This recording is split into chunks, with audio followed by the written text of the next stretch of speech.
नमस्कार। आज हम ईश्वर कृष्ण की सांख्य कारिका के 49वें श्लोक से लेकर 56वें श्लोक तक की एक बहुत ही गहरी और सच कहूं तो अद्भुत यात्रा पर चलेंगे। सांख्य दर्शन के इस विशाल सागर में हमारी इस श्रृंखला की ये 7वीं कड़ी है। आपको याद होगा, पिछली बार हमने सूक्ष्म शरीर और भावों की गुत्थियों को सुलझाया था। आज हम उससे एक कदम और आगे बढ़ेंगे। हम ये जानेंगे कि मुक्ति के इस रास्ते पर आखिर वो कौन सी रुकावटें हैं जो हमें रोक लेती हैं और कौन से ऐसे तत्व हैं जो हमें सहारा देते हैं। हमारी आज की बातचीत का जो खाका है वो कुछ इस तरह रहेगा। सबसे पहले हम रास्ते की बाधाओं और जो मददगार चीज़ें हैं उनको पहचानेंगे। फिर हम उस बड़े से सिस्टम को देखेंगे जो इस शरीर को धारण करने की वजह है। इसके बाद हम प्रकृति के सबसे बड़े रहस्य पर से पर्दा उठाएंगे कि उसका असली मकसद क्या है, और आखिर में इन सारे धागों को जोड़कर एक पूरी तस्वीर देखेंगे। तो चलिए अपनी यात्रा की शुरुआत करते हैं। हमारा जो पहला पड़ाव है वो एक तरह से हमारे अपने मन का ही एक डायग्नोस्टिक चेकअप है। हम उन साइकोलॉजिकल स्टेट्स को समझने की कोशिश करेंगे जो हमारी आध्यात्मिक तरक्की में या तो रुकावट बनती हैं या फिर हमारी मदद करती हैं। तो कारिका 49 से 51 में हम अशक्ति, तुष्टि और सिद्धि का एनालिसिस करेंगे। तो कारिका 49 कहती है, एकादशेन्द्रियवधाः सह बुद्धिवधैर अशक्तिरुद्दिष्टा सप्तदशवधा बुद्धेर विपर्ययात् तुष्टिसिद्धिनाम। 49। यहाँ जो सेंट्रल आइडिया है, जो मुख्य शब्द है, वो है अशक्ति, जिसका मतलब है अक्षमता या कह ले इनकैपेसिटी। अब देखिए, यहाँ सांख्य जो अशक्ति की बात कर रहा है वो कोई मामूली शारीरिक कमजोरी नहीं है। नहीं, ये एक बहुत ही टेक्निकल, एक बहुत ही व्यवस्थित क्लासिफिकेशन है। इसमें क्या क्या आता है? हमारी 11 इंद्रियों के दोष, मतलब 5 ज्ञानेंद्रियां, 5 कर्मेंद्रियां और मन, जब ये ठीक से अपना काम न करें। और सिर्फ इतना ही नहीं, इसके साथ साथ बुद्धि के 17 तरह के दोष भी गिने गए हैं। अब ये दोष कहाँ से आए? ये तुष्टि और सिद्धि के ठीक विपरीत होने से पैदा होते हैं, जिनके बारे में हम बस अभी बात करने वाले हैं। टीकाकार वाचस्पति मिश्र हमें याद दिलाते हैं कि ये पूरे साइकोफिजिकल सिस्टम की नाकामी है। और सबसे जरूरी बात जो हमें समझनी है वो ये है कि ये सारी की सारी बाधाएं, ये सारे डिफेक्ट्स प्रकृति के बनाए इस मैकेनिज्म में हैं, पुरुष में नहीं। पुरुष तो बस एक साक्षी है, एक गवाह। अशक्ति की इन मोटी मोटी बाधाओं के बाद सांख्य एक और ज्यादा महीन, एक ज्यादा सटल बाधा की बात करता है, तुष्टि, यानी एक तरह का आत्मसंतोष। कारिका 50 कहती है, आध्यात्मिकाश्चतस्र प्रकृत्युपादान कालभाग्याख्याः बाह्या विषयो परमात् पंच नवतुष्टयो भी हिताः। 50। तुष्टि का ये जो कॉन्सेप्ट है ये बहुत गहरा है। देखिए, संतोष सुनने में तो एक बहुत अच्छा गुण लगता है ना? लेकिन सांख्य के हिसाब से यहाँ ये एक तरह का आध्यात्मिक आलस बन सकता है, एक प्रीमेच्योर सेटिस्फैक्शन जो हमें आगे बढ़ने ही नहीं देता। सांख्य 9 तरह की तुष्टियों की बात करता है। 4 हैं आंतरिक, जो एक तरह से दार्शनिक बहाने हैं, जैसे कि ये सोचकर बैठ जाना कि अरे ज्ञान तो अपने आप प्रकृति से ही मिल जाएगा, या बस संन्यास ले लो ज्ञान मिल जाएगा, या जब सही समय आएगा तब मिलेगा, या फिर ये तो किस्मत में होगा तभी मिलेगा। ये सारे विचार हमें कोशिश करने से ही रोक देते हैं। और 5 हैं बाह्य तुष्टियां, जो 5 इंद्रियों के विषयों से दूर हटने पर मिलती हैं। अब ये वैराग्य का एक जरूरी पड़ाव तो है, पर यही मंजिल नहीं है। यहाँ आकर रुक जाना भी एक बहुत बड़ी बाधा है। तो ठीक है, हमने बाधाओं को देख लिया, उस भ्रामक संतुष्टि को भी समझ लिया। अब कारिका 51 उन 8 सिद्धियों की बात करती है जो इस रास्ते पर हमारे सच्चे मददगार हैं। ऊह शब्दोध्ययनम दुःख विघातास्त्रयः सुहृत प्राप्ति दानम च सिद्धयो अष्टौ सिद्धेः पूर्वो अंकुशः त्रिविधः। 51। और यहाँ ये बात साफ करना बहुत बहुत ज़रूरी है कि सिद्धि का मतलब कोई चमत्कार या सुपरनैचुरल पावर नहीं है, जैसा कि लोग अक्सर समझ लेते हैं। सांख्य के लिए ये बहुत ही प्रैक्टिकल अचीवमेंट्स है। तो क्या है ये सिद्धियाँ?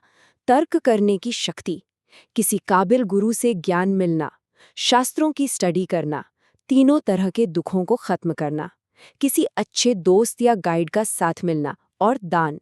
यही वो 8 सिद्धियां हैं जो अशक्ति और तुष्टि जैसी बाधाओं के बंधन को तोड़कर हमें आगे ले जाती हैं। तो अभी तक हम अपने अंदर की साइकोलॉजिकल स्टेट्स को समझ रहे थे। अब चलिए जरा जूम आउट करते हैं और उस कॉस्मिक मशीनरी को देखते हैं जो इन सारे अनुभवों को चलाती है। इस सेक्शन में हम ये जानेंगे कि ये सूक्ष्म शरीर क्या है, ये अलग-अलग तरह के जीव कैसे बनते हैं और इस सब पर तीनों गुणों का क्या असर होता है। कारिका 52 एक बहुत ही गहरे और एक दूसरे पर निर्भर रिश्ते को हमारे सामने रखती है। न विना भावैर्लिंगम न लिंगेन भाव निवृत्ति ही लिंगाख्यो भावाख्यस तस्मात् द्विविध प्रवर्तते सर्ग। 52। ये कारिका हमारे बंधन की पूरी बनावट को खोलकर रख देती है। एक तरफ है लिंग शरीर, यानी हमारा सटल बॉडी, जो एक जन्म से दूसरे जन्म तक हमारे साथ चलता है, और दूसरी तरफ है भाव, यानी हमारी वृत्तियां, धर्म, अधर्म, ज्ञान, अज्ञान वगैरह। सांख्य कहता है कि ये दोनों एक दूसरे के बिना टिक ही नहीं सकते। बिना भावों के सूक्ष्म शरीर को कोई डायरेक्शन नहीं मिलती, और बिना सूक्ष्म शरीर के भाव खुद को एक्सप्रेस नहीं कर सकते। मतलब हमारा बंधन स्ट्रक्चरल भी है और साइकोलॉजिकल भी, और ये दोनों एक साथ चलते हैं। ये एक ऐसा मजबूत चक्र है जिसे सिर्फ विवेक ज्ञान ही तोड़ सकता है। अच्छा, तो इस चक्र की वजह से जो सृष्टि होती है, सांख्य उसका भी एक बड़ा क्लासिफिकेशन देता है। कारिका 53 कहती है, अष्टविकल्पो दैवस तैर्यज्ञोनश्च पंचधा भवति मानुषश्चैकविध समास्त्वयम् त्रिधा सर्गः। 53। तो मोटे तौर पर ये जो क्रिएशन है ये 3 तरह की है, देव, तिर्यक और मानुष। देव सृष्टि 8 तरह की है, तिर्यक यानी पशु पक्षी और दूसरे जीव जंतु ये 5 प्रकार के हैं, और हम मनुष्य, हमारी सृष्टि एक ही प्रकार की है। लेकिन यहाँ ये समझना जरूरी है कि ये सिर्फ बायोलॉजिकल कैटेगरीज नहीं हैं, ये असल में अलग अलग एक्सपीरियंशियल वर्ल्ड्स हैं, जहाँ सुख, दुख और ज्ञान पाने की संभावना का रेशियो बिल्कुल अलग अलग है। और इन अलग अलग दुनियाओं का आधार क्या है? इसका जवाब छिपा है त्रिगुणों में, जैसा कि कारिका 54 में बताया गया है। ऊर्ध्वं सत्त्वविशालस् तमो विशालोश्च मूलतः सर्गः मध्ये रजो विशालो ब्रह्मादि स्तंभ पर्यंतः। 54। ये श्लोक एक तरह से पूरे ब्रह्मांड का एक साइकोलॉजिकल मैप बना देता है। जो ऊर्ध्वलोक हैं, यानी देवलोक, वहाँ सत्व गुण डोमिनेंट है, प्रकाश, हल्कापन और सुख। जो नीचे के लोक हैं, यानी पशु पक्षी वगैरह, वहाँ तमस गुण डोमिनेंट है, जड़ता, अज्ञान, अंधेरा। और इन दोनों के बीच में है हमारा मध्य लोक, यानी मनुष्य लोक, जहाँ रजस गुण सबसे ज्यादा है। रजस का मतलब है एक्शन, पैशन, एक्टिविटी, और इसी से जुड़ा है दुख। यही वजह है कि इंसानी जिंदगी हमेशा काम और संघर्ष से भरी रहती है। हमें ही दुख का सबसे गहरा एहसास होता है, लेकिन हाँ, मुक्ति की सबसे बड़ी संभावना भी यहीं इसी लोक में है। तो यहाँ आकर एक बहुत बड़ा सवाल खड़ा हो जाता है, ये इतना कॉम्प्लेक्स सिस्टम, ये सृष्टि का बंटवारा, गुणों का ये कभी न खत्म होने वाला खेल, आखिर ये सब है क्यों? इस दुख से भरे मध्य लोक का, इस पूरे ब्रह्मांड का आखिर पर्पस क्या है?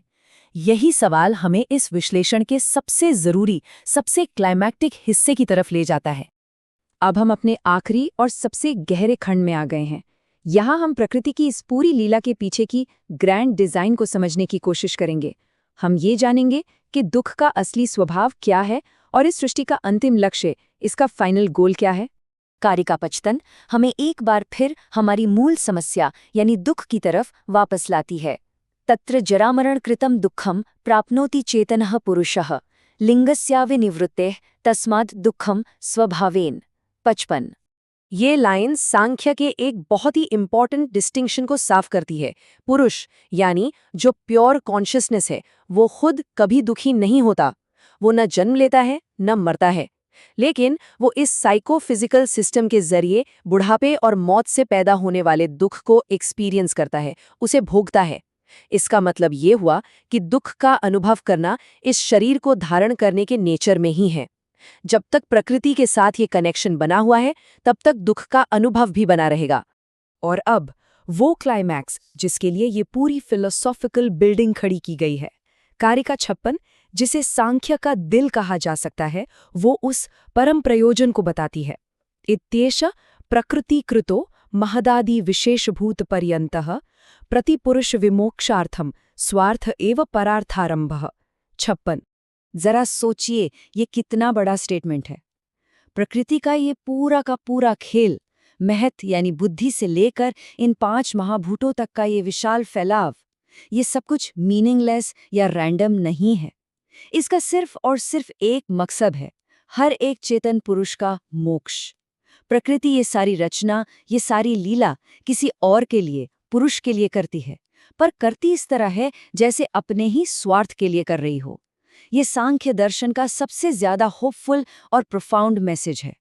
इस आखिरी पंक्ति की शक्ति को महसूस कीजिए। प्रतिपुरुष विमोक्षार्थम स्वार्थ एवं परार्थ आरंभ। इसका मतलब है कि ये पूरी सृष्टि एक बहुत बड़ी पाठशाला है, एक स्टेज है।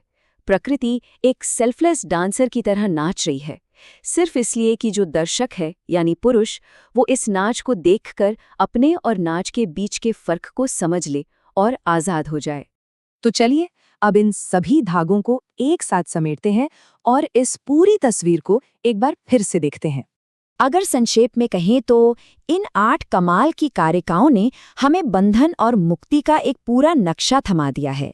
हमारी यात्रा निदान से शुरू हुई, जहां हमने अपनी अंदरूनी बाधाओं और सहायकों को पहचाना। फिर हम उस तंत्र तक गए जिसने इस अनुभव को जन्म दिया, सूक्ष्म शरीर, भाव और त्रिगुण। और अंत में हमने इस पूरी प्रक्रिया का प्रयोजन जाना, जो है हर एक चेतना की मुक्ति। ये निदान से प्रयोजन तक की एक पूरी और ट्रांसफॉर्मेटिव जर्नी है। सांख्य कारिका की इस गहरी यात्रा में हमारे साथ चलने के लिए आपका बहुत बहुत धन्यवाद।